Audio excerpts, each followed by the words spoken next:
Welcome to Talent Without Borders, the podcast where I'll celebrate the extraordinary creativity and resilience of international students in Canada. I'm your host Juan, and in this series, I'll share the inspiring stories of students, each one bringing their unique skills, dreams, and perspective. From overcoming the challenges of migration to thriving in their fields, these individuals are proof that talent knows no boundary. Join me as we dive into authentic conversations with these passionate students, exploring their journeys, their aspirations, and the positive impact they're making. This is Talent Without Borders, where the world meets opportunity.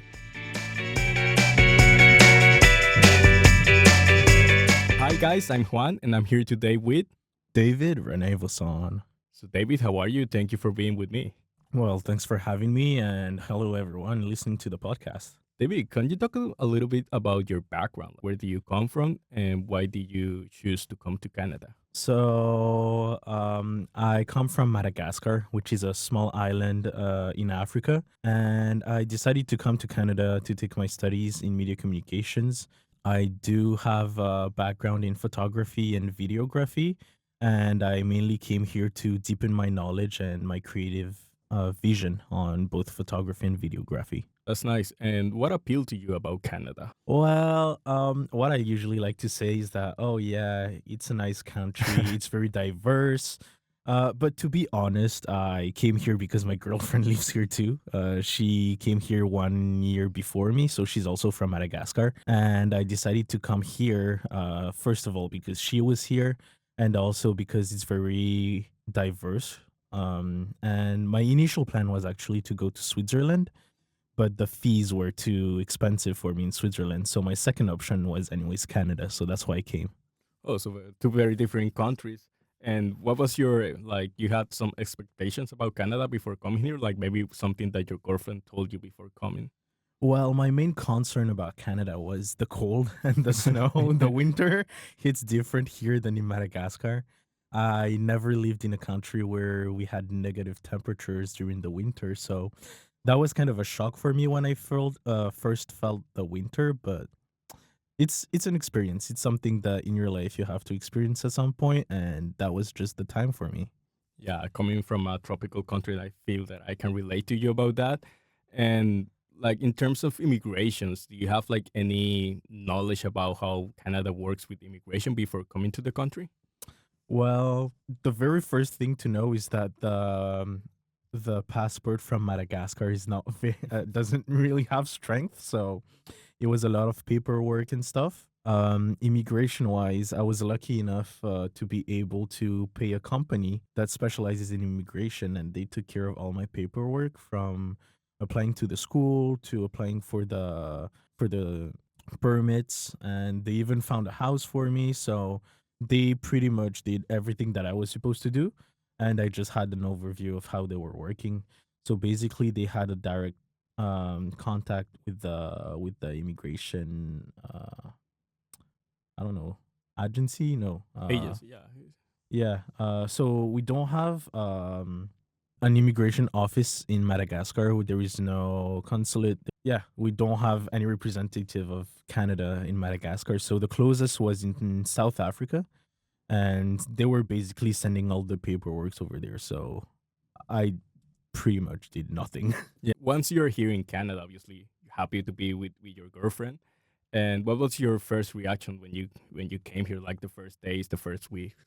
Well, the very first thing that I saw was the airport. I was surprised how busy it was and how they were super organized compared to African countries. Lots of people complain about Pearson Airport. I personally feel like it's a great airport, has nothing to do with what we see in Africa. But the second thing that really impressed me is the highways. We don't have any highways in Madagascar. My first experience with the highway was very interesting. I used to drive in Europe, but it's next level. Just being on the 401 is one interesting thing. And it's funny because sometimes people here in Canada, like they complain about something, like they think, oh, this is not good. When you start to think about where I come from, like this is something that I've never seen before, and you're complaining. Yeah, I don't know why people complain. They should probably go on a trip to Africa or something, just to see how hard it is out there, and people actually don't complain in those countries. So yeah, Canadians need to feel lucky about the whole system they have here compared to what I've lived. I feel like it's great. And now that you're here studying in Canada, obviously you're building knowledge to your photography learning experience, your video learning experience. Can you share a moment where you felt that your unique background or culture like added value to your project or what you're doing here in Canada? Yeah, definitely. My background in photography was more oriented to sports and events. And I feel like on my very first paid gigs on event photography, I could see compared to the competition. I really hate to compare myself to others, but that was kind of obvious to me. There is a whole creative aspect on photography that is here that has nothing to do with what I've had in Madagascar. So I was all about showing emotions through my photography, and I feel like lots of photos out here are very bland, and the pictures don't speak. It just okay, we see people and that's it. And when I came in and did my first paid gig, I was kind of surprised when the people said like, "Oh yeah, your photos like we do see emotions and feelings, and that's something that people should do more here." So that was the feedback from the client. After that, I don't know. I don't know everyone in the market. I don't know how people work, but that's something that I felt like, okay, it's a good thing that I brought from Madagascar. Yeah, I think that, for example, with sports, I've done even not photography, but some journalism with sports, and yes, I can feel like here they are like a little bit more rigid. So I think that the emotional side of sports is not as developed here. Maybe when you see like the media compared to maybe other countries. Yeah, definitely. And in sports, I feel like there is so much to do. And I mean, it's clear, like we do work in the media and communication.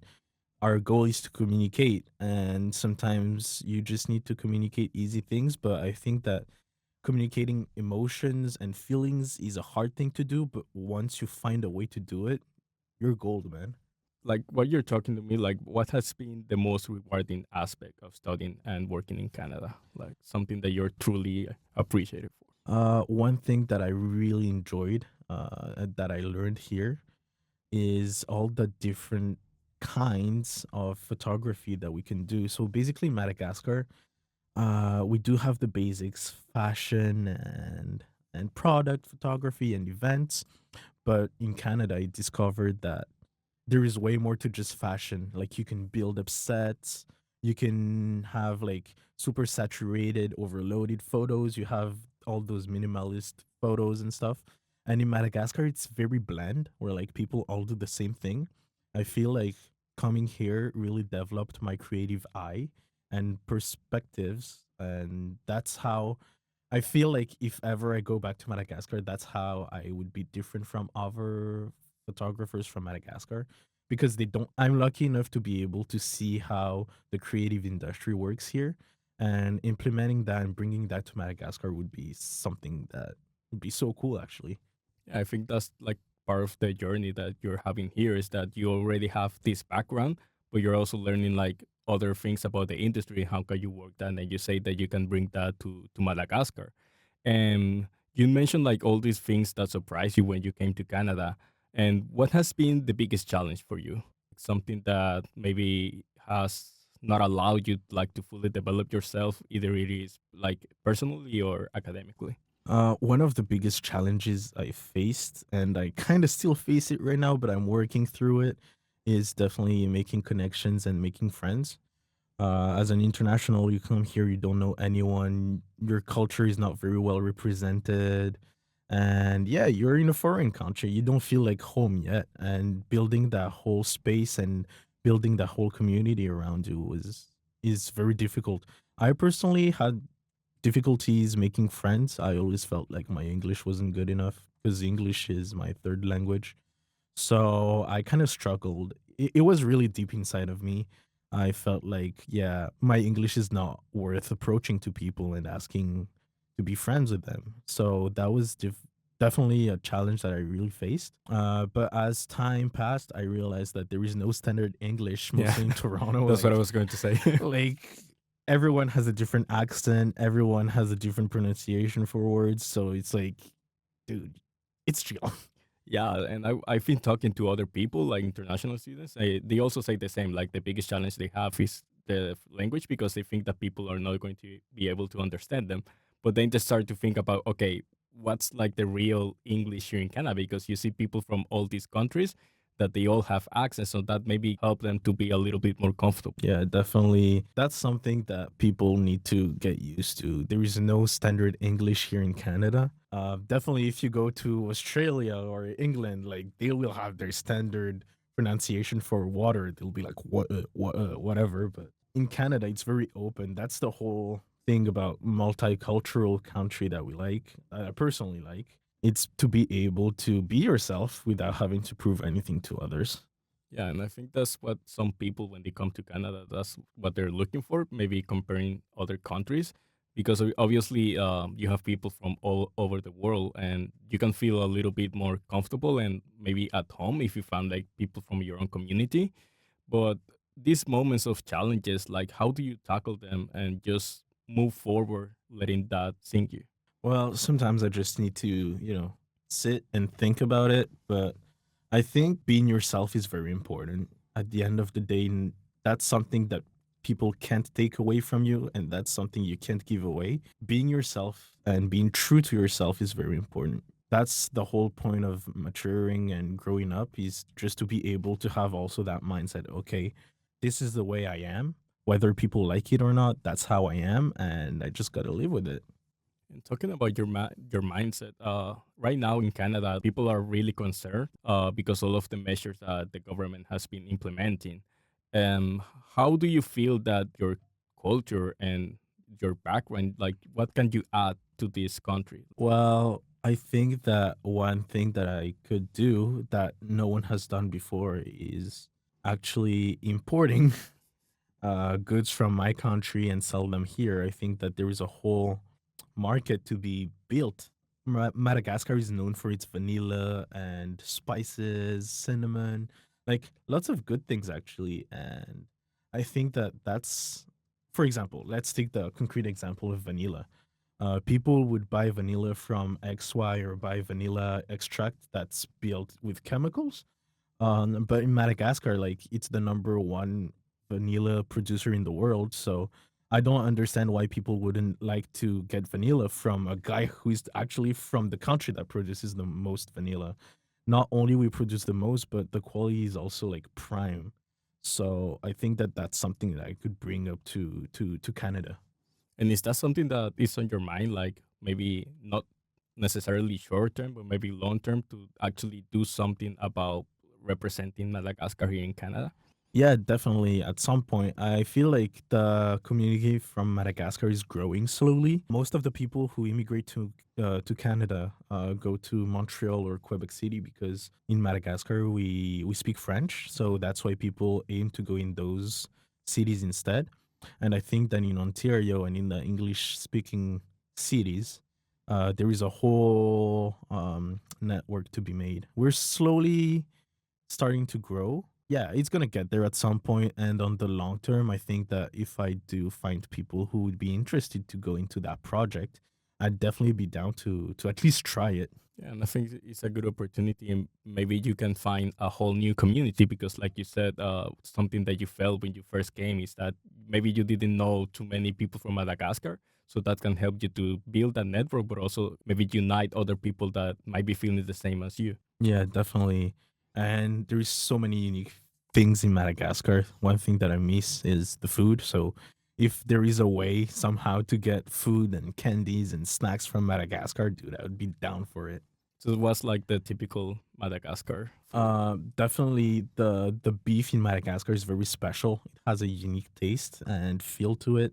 It's not as tender and as fancy as what kind of beef we have here, but I think that the beef in Madagascar, the way it's raised, and just thinking that everything is naturally fed.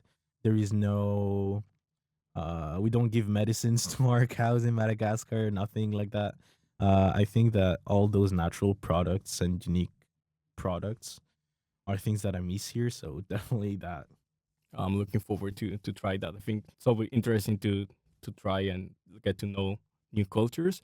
And one last thing that I wanted to ask you is what advice do you give to international students that are planning on coming to Canada? Yeah, one advice that I would give is if you're planning to come, which means that you're not here yet, think of something unique about yourself. Always think of yourself as someone unique. You're the only one all around the world, like out of the billion people there is on the planet. You're unique, and that's something that you need to embrace. And that fact of being unique helps you stay honest to yourself. It also allows you not to compare yourself to others and feel discriminated. And even if you feel that way, thinking of your uniqueness is actually very important. Like whenever you're down, you're like, oh, but I'm from Madagascar, and out of all my friend group, like I'm the only one. And that's something unique that people can look up to. So before you come here, think of like some things that, is unique to yourself. Yeah, I think it's just about turning something negative into something positive and just own who you are. And Exactly. that'll get you forward. Yeah.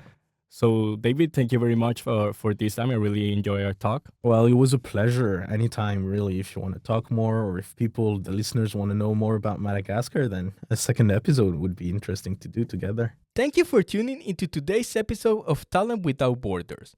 I hope you enjoy hearing the incredible stories of international students who are shaping their future and making a positive impact in Canada. If you're inspired by the journey, be sure to follow along with the project for more stories and insight. You can listen to the full podcast series on YouTube, and for more details, head over to the dedicated project page on my portfolio. If you enjoyed this episode, don't forget to share it with others and spread the word about the amazing talent from all around the world. Stay connected, stay inspired, and keep supporting the creativity and aspirations of students everywhere. I'm Juan, and until next time.